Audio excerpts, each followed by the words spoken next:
The Golden Grimm by Nyan Zangetsu, Chapter 3, Beautiful Monster. Insane? Me? I don't think I am. You see, gentlemen, insanity is doing the same thing over and over, expecting things to change. That's right, over and over. This is not that. I learned from my mistakes. I changed, unlike you. Maybe you're the crazy ones here. The future. Beautiful monster. Lisa Lavender knew a story when she saw one. As an up-and-coming journalist, she could sniff out news like no other. Some said it ran in her family's blood, a byproduct of a bygone age, something about psychics or some such. Others called her semblance. Still more wondered if it was just bloody bad luck. Whenever there was a story to be told, she was never far. The truth was decidedly less impressive than most people thought. It wasn't a gift, a curse, or even a semblance. She simply had a nose for these sort of things. She lived for news. No price was too high, no risk too great. For the thrill of breaking a story, exposing scandal, corrupting greed, she would risk anything. Cracking cases wide open, solving mysteries, hard-biting tales that got your blood pumping, that sort of thing. Did that make her a bad person? She didn't think so. She broke the news equally, much to the chagrin or ally and enemies alike. Good or bad didn't matter. If there was a story to be told, she would tell it. She wasn't biased. She was fair. As far as Lisa Lavender was concerned, her semblance was a pain in the ass. Downright useless, really. She didn't even want to think about it honestly. The brothers were probably laughing at her. But this was news. A man crash lands and nevermore in patch. Decent story, not worth it. Huntsmen pull that stick all the time all over the world. Yet, when said man talks to said Grimm, better news. The people loved reading about madmen, better payday too. When said Grimm responds to his commands. Now that was a bloody headline right there. At a glance it seemed like some old fishwife's tale, and she'd thought as much, but she'd spoken to her witness. He was reliable even if he wasn't. His footage spoke for itself. A fisherman had seen two people come crashing down onto Patch, a man and a woman both, one of whom didn't look quite human. People didn't ride Grimm. The scroll footage was shaky at best, grainy at worst, when set to maximum zoom, but the sight of it still warmed her blood in a way few things did, because from that footage she could see a face. Fishing a scroll out of her pocket, Lisa dialed an old number and said it to her ear. "Hey Tom, it's me. I need a favor." She grimaced as an annoyed voice squawked through. "Yeah, I know it'll cost me. You got eyes on Patch?" Another rumble came through. "You do? Great. I'll pay you the usual rate. There's somebody I got to find. Tall chap, blonde hair, blue eyes, whiskered cheeks. Can't miss him." The reply had her pale face flushing. "No, this isn't another wild goose chase. Find him by the end of the day. Let me know where he is, and I'll pay double." Information and Lian were exchanged, and the scroll went silent against her ear. There, the deed was done. Just as quickly, Lisa called the photo back up again. Keen azure orbs glared back at her, wild, angry, like he was looking right at the camera, staring into her very soul. She shivered a little. Dangerous men always had the best stories to tell. Interviews with them were always the best. "Who are you?" she wondered aloud. "What are your secrets?" The photo held no answers for her. It only weathered her appetite. Someone who could control the Grimm. There had to be some trick to it, even if there wasn't. This was more than a story. This was news, and she couldn't rest until she got to the bottom of it. Secrets were like a vault, really. Sometimes you just needed the right combination, or you could crack it open with high explosives. Whatever worked. Regardless, she wanted a word with this young man. In hindsight, Lisa Lavender had no idea what her actions would unleash. How could she? She was just a journalist, but she would learn. She would learn. Summer was angsty, as expected. Of course she was angsty, the poor thing, after what she'd been through. Well, it was a miracle she was still sane. Or was she? Naruto winced when she nearly bumped into someone for what felt like the umpteenth time. She didn't even stagger, lost in her own world as she was. It was a testament to her new strength as a hybrid that she didn't break her stride. Not so the burly man she'd collided with. Poor bastard all but crashed into a wall and spilled his ale everywhere. "Hey!" The faunus raised the tan fist after her. "Watch where you're going. I have half a mind to—" "Here." Naruto darted ahead and pressed a bit of Lian into his hands. "For your troubles.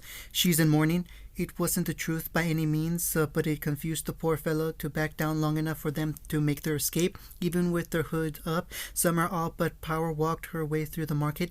Forging a brisk pace, Naruto found himself forced to match, let he be left behind. Her rudeness wasn't even intentional on her part. She was that wrapped up in her own thoughts. More than once, she all but knocked someone off her feet, forcing him to intervene time again. Although she was very careful to keep her head down, lest anyone recognize her. More than a few shot her nasty looks. Thankfully, no one challenged her outright. Thank the sage for small miracles. She didn't stop to engage with anyone. Neither did he, though he almost wished she would, if only so. Calm down, he hissed when he reached her side. You're making a scene. I am calm. She forced the words through a smile so tight her face clenched. See how calm I am? I'm smiling. Summer, her gaze tore away from his. Just leave it, Naruto. He yanked her back before she could bolt. Not a chance. Talk to me. I can feel her inside me, whispering. She shivered a little and clutched at her left arm, the bandaged one. It's like an echo, an afterthought. Her lips pursed. I don't know. I can't tell if she's really there or not. Fretful eyes turned up to him, and he was startled to find that one, her left, had become a startling red-black. I'm scared. As she spoke, that eerie iris began to bleed, weeping dark tears like ink. I don't want to turn back into that thing. You won't? But what if I do? She warbled, blue eyes narrowed. You won't. You're something different now. She grabbed at his sleeves. What am I then? You're supposed to be the expert on this. Naruto blanched. He really wasn't. Summer was an anomaly, someone who she did not expect to find, and yet he had. Just how many people had Salem put inside Grimm? A handful? Dozens? Hundreds? More? Did it only apply to silver-eyed warriors, or was there something darker at work? He didn't know, and it terrified him. In the end, he settled for a shrug and the truth. You're something new. Is that why my arm changed all of a sudden? She gripped at the black lesions that had grown across her left limb. In the time it had taken them to find civilization, her fingers had sprouted claws, while the flesh of her skin there had turned to pitch black. It still looked human, but his senses said otherwise. He wanted to lie to her, yet he couldn't. I don't know. I wish I did. But wishing doesn't help. She tore free and bowled ahead of him. Naruto, at a more decided pace, let her lead him on, allowed her to guide him, first through a town square, down a dirt road, then off the beaten path entirely. Through bramble and thicket she walked, unwilling to so much as speak a word to him. Perhaps that was his fault. This was a lot to take in. Even without the revelations he'd given her, was she trapped like this? Was there some way to tear off her grim parts safely? He didn't think so, not without killing her. Sensing his stress, something stirred. A small golden geist, the one he'd converted on the beach, popped out from one of the many pouches he kept on his vest. Its lone eye craned toward Summer's retreating form, then back to him. Now back to Summer again. Tiny shoulders shrugged helplessly as it made a hissing sound. I hear you, little buddy. Naruto patted its mask with a grin. Girls are a mystery. Don't think I'll ever understand them. Stop talking to that thing and keep up. Summer shouted back at him. We're nearly there. Naruto ducked through a thorn bush, grumbling only a little as it caught at his coat. You heard her. Back in you go. Can't have anyone else seeing you. The guy saluted and dove back into its pouch. Really, it was a mercy when they finally arrived at their destination. It was a nice little house, marked cottage all things considered, downright homey. Seeing it made his heart ache with envy, if only because it reminded him of what he could never have. Something ugly reared its head in his heart. This wasn't fair. With a snarl, he stomped it down until it stopped moving. Everyone had a place in this world. What right did he have to envy a happy little family? He found Summer only a few paces ahead, knees twisting anxiously as she gazed upon her home. She stole a glance back at him, eyes wide. I changed my mind. I can't do this. Naruto saw her legs and knew she was about to flee. Fortunately for her, he'd prepared for just such an eventuality. No, oh no, you don't. He reached around and caught her by the hem of her cloak, stopping her charge short. A quick tug yanked her back into his arms. She went absolutely berserk, thrashing and hissing and spitting like a cat thrust into cold water. No! Her voice warbled as she thrashed in his grasp. Let me go. I'm a monster. They won't even recognize me. He grit his teeth as her head crashed into his chin. You're not a monster. Yes, I am, she wailed. I'm not even human anymore. You're human to me. Summer stilled in his arms and looked up at him with silver eyes, both of them. Whatever had affected her left eye appeared to have faded. Was it a result of stress then? Did her grim features react to anxiety? Merlot would have found it all fascinating. He would have had answers at least. Without his mentor, he was left to fumble in the dark. He didn't know what to say, what to do. He could only go with his gut. You wanted this, he hummed in her ear. This is your moment, not mine. Get out there and claim your happiness. You deserve it. Yanking her head back, he frog marched her up the porch steps, heart hammering in his chest. It was here that Summer's resolve faltered again, and her nerves got the better of her. For an awful moment she looked like a frightful girl, not knowing what to do or say. What if they don't recognize me? Oh, for the love of... Naruto stepped up and slammed his clenched fist against the door 9 times in rapid succession, one after the other. With each a blow, the frame jumped on its hinges to rattle the very house. It was impossible to ignore, and he knew it. Summer rounded on him with a loud yelp. Why? She cried. He shrugged. Why not? It was the proverbial pebble that started an avalanche. A cry of alarm went up inside the house, soon echoed by another, and another still. Summer wasn't roughly sure who was in there, but it sounded like a stampede. Naruto hopped off the porch and left her to the mercy of the horde. Summer's nerves, already wound tighter than a tightly coiled spring, finally snapped. She spun, eyes alight. Why, you little... Naruto stepped back, and all bloody hell broke loose. The front door slammed open, smacking Summer in the spine. She whirled with a hiss and looked down, terribly startled. A pair of startled silver orbs gazed back. Looking at those eyes hurt, but in a good way. She couldn't explain why. It felt like her grim instincts were being tamped down just by being in her presence. Then her brain caught up with her eyes. Oh wow. Ruby had grown up. Gone was the little lass she remembered. She looked to be closer to 12 now, maybe 13 at a stretch. Her eyes watered at the sight, and something in her chest wavered.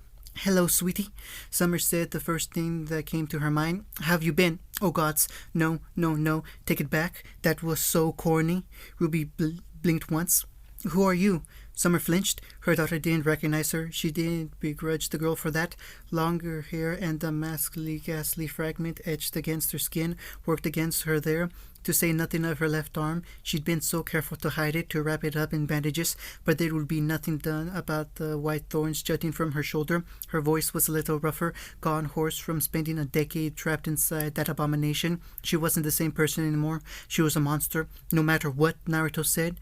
This was a mistake. She shouldn't have come here. Sorry about all the ruckus. Naruto saved the day by dropping down to his haunches. But you're Ruby Rose, right? The girl blinked. Yes. Pretty sure this is your mom? He planted a palm in Summer's shoulder and sent her stumbling forward. I brought her back. Say hello, Summer. Her numb mind latched onto the words. Hello, Summer? With those words, something clicked. Ruby's eyes went terribly wide. She blinked once, twice, thrice, took one step back, then another still. A tremendous cry fled from the girl's little lips. Her pale complexion became ghostly white, and yet despite that, she still stretched a hand forward. Mom? Is that really you? How are you here? It was like flicking a switch. All of Summer's fears, all her anxiety, all her terror evaporated in an instant. She moved. Her legs carried her forward 3 steps forward, and her arms, both human and grim alike, swept down. Ruby never stood a chance. She barely managed the startled eep before she found herself swept up into a mother's embrace. My baby, you've gotten so big. Ruby inhaled deeply against her. Summer winced despite herself. Ruby was seldom one to shout. That was Yang's territory. But by the gods, when she did... Dad! Sure enough, the girl threw her head back and screamed at the top of her lungs. Yang! Mom's back! Everyone went mad. In the chaos that followed, Summer never heard Yang coming until she quite suddenly materialized into the doorway. Her foster daughter was simply there, leapfrogging Ruby to slam into her chest. Not one to be left out, Ruby hit her legs, nearly knocking the wounded warrior over altogether. Their voices blended together in the light cries until she couldn't hear a thing. Indeed, Summer barely managed to catch herself on the porch railing and steady herself before the next wave came. And oh, come it did. Taeyang barreled out the door at speed. That was Crow behind him, and swept her up into his arms. He barely had time to kiss her, and she him, before Crow lost his foot, slammed into his back, and sent a lot of them tumbling. It was too much. Summer finally lost her balance and pitched backwards. They all went down in a tangle of arms and limbs. Naruto stepped back as they fussed over her. There, he'd done his part, brought Summer back to her family, safe and sound. Something scraped the back of his mind, like claws on a couch cushion. He closed his eyes against it with a sigh. The Grimm were coming even now, drawn to him like a beacon. Patch was a small island, so it likely had little in the way of any true giants like the Leviathans or roaming Goliath. But he didn't want to take his chances. More might very well swarm if he lingered here too long. It was time to leave. Sparing one last glance for Summer and her merry brood, he pivoted and walked away. Well, it was nice while it lasted. Wait! A hand snagged his sleeve and dragged him back. It didn't belong to Summer. Naruto knew it at once by the rough timbre in their voice, as much as the strength in their hand. The sheer strength behind it startled him for a moment, but only a moment. Then he planted his feet, and quite suddenly, Crow Bronwyn found himself in a tug-of-war with the human equivalent of a mountain. Blue eyes flashed red. Let me go. Not a chance. Bronwyn butted heads with him. You're not going anywhere until you've answered some questions, pal. Crow, it's fine. Summer struggled upright and made it to one knee. Let him go. No, it's not, he snapped at her. I'm glad you're back and awesome, but who the heck is he? Where have you been all this time? Naruto's jaw clicked shut. To say anything now was to damn Summer. If he just kept quiet, then maybe, just maybe, he'd be able to prevent this. He'd be damned if he dragged her across Remnant only for this to end in disaster. Silver eyes met blue. Summer raised her left arm, hesitant, then peeled back the bandages concealing her left limb. In the same moment, her left eye bled black and red. Ruby gasped. Yang toppled backwards. Taiyang winced. Summer, what is? And Crow absolutely exploded. What the hell? He pulled me out of a Grimm. She met the man's stare equally, lethally. That's why I look like this. He saved my life. More like you put her there. Oh, sure, blame me if it makes you feel better. Naruto rolled his eyes. Not like I did this to be kinder or anything. No, not at all. He did. Summer glowered bloody red daggers at him. He can control the Grimm. I saw him. He's a good man. Do you even hear yourself? Crow drew his blade. He's a madman, lunatic, abomination. Crow, don't. Harbinger slammed down. It crushed against an open palm. You keep throwing those words around like they mean something. For the first time in a long time, Naruto felt a new emotion. What have I done wrong? It felt like anger. Have I killed anyone? No. Have my allies killed anyone? No. His eyes began to itch, and as he bared his teeth in a snarl, yet you demand and degenerate me at every turn. Firm fingers tightened around the blade, bending the steel beneath. You hiss and spit and twist the truth like I'm some kind of raving imbecile. This is your last chance to end this peacefully. Let me through, and I'll be on my way, but try and keep me here. Summer struggled upright. No, you can't go. Fear and pain blinded Crow still. How do we even know it's really you, Summer? Paranoid bird. Silver eyes narrowed. You wore a skirt and beacon. There, is that good enough for you? She absolutely hissed. Or should I tell everyone about that time we caught you and Meg in the bathroom? Maybe even that day you went on a panty raid with... Ah! Crow's face turned an alarmed shade of puce. Not that. Anything but that. Taiyang chortled into his wife's shoulder. Yep, definitely her. Just like that. The tension... Well, it didn't exactly evaporate per se, not with Crow still glowering at him, but it did begin to abate. Naruto's gaze swung back to Taiyang, the one person who had yet to denounce him. Indeed, he barely said a word now, yet those sky-blue eyes had never left him, not at once. Two blondes regarded one another intently. Neither moved, neither blinked. Finally, one of them yielded. You're awfully accepting of all this. I'm actually freaking out right now. Taiyang leaned back with a sigh. But you brought my wife back. That makes you family in my book. Family. The word hit him like a punch in the gut, if only because he'd never thought to hear them in his lifetime, nor was he the only one. Family. To hell with this. Crow all but spat the words. You're all rolling over for him. I'll get Ospin. I'm entirely too sober for this shit. Summer raised a hand. Crow, wait. That's not a good idea. Bronwyn was assuredly did not wait for her. With a snarl, he vanished in an explosion of feathers and took wings as a scruffy-looking crow. Huh? Name made sense now. Naruto blinked after him, somewhat awed by the display. Nifty trick. He could have used that more than once in the past. Dad, I don't get it. Ruby finally found her voice at last and turned to regard him. Who is that guy? Is he a bad guy? Yeah, Yang chimed in. What gives? Are we gonna kick his butt or what? A blonde brow rose. I'd like to see you try, Shortcake. Hey! Summer managed to laugh where she lay. That's the man who saved me, girls. Why don't you say hello? Yang regarded him with red eyes. Wait, you mean he really did that? Ruby squinted. He wasn't lying. Naruto absolutely froze. Summer could see the gears grinding in their minds. Silver and lilac eyes flitted from her, then to Naruto, back to her, towards poor Naruto again. She saw the proverbial light bulb ignite above Ruby's head. Yang was only a heartbeat behind. Bless her soul. Naruto must have saw it too, because he balked and raised his arms to defend himself. Too little, too late. He took a step backwards. Now wait just a second. Ruby Rose vanished in the cloud of petals. Yang Xiaolong struck him like a falling star. Summer preened proudly as her girls began to babble. You saved Mom? Really? You did? Thank you, thank you, thank you. Previews. You're with Salem, aren't you? Crow accused. You're on her side. Side? What side? Naruto grit his teeth at the man before him. I'm on humanity's side. This from the man who leads Grimm. Your deeds say otherwise. You're not listening. You must be Naruto. And you are? Call me Lisa, the young woman smiled. Lisa Lavender. I'm your friend, Naruto. I want to tell the world your story. Well, and here he thought he'd seen everything. Are you mad? Maybe a little. She planted a fist on her hip. All the best reporters are. So, what do you say to an interview? You don't have a camera? Her grin reminded him of a shark. Give me 5 minutes and I'll have a full crew here.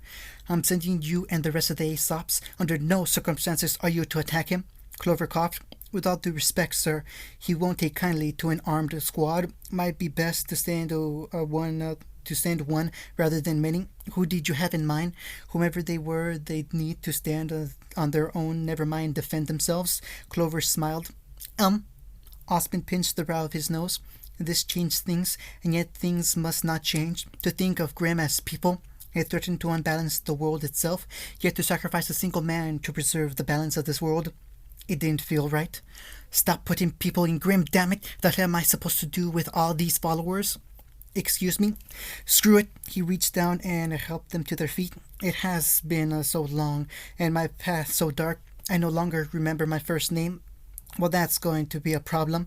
Very much so, in more ways than one. What do I call you? I led a pack. The young, dusky-skinned woman rose, silver eyes flashing as gazed upon him. Alpha? My name is Alpha. Unfortunately, in standing, she lost the cloak he'd flung over her body. Naruto pitched his brow. Clothes, now, please, wear them. She frowned. Why? Because you're human now? And end of chapter 3.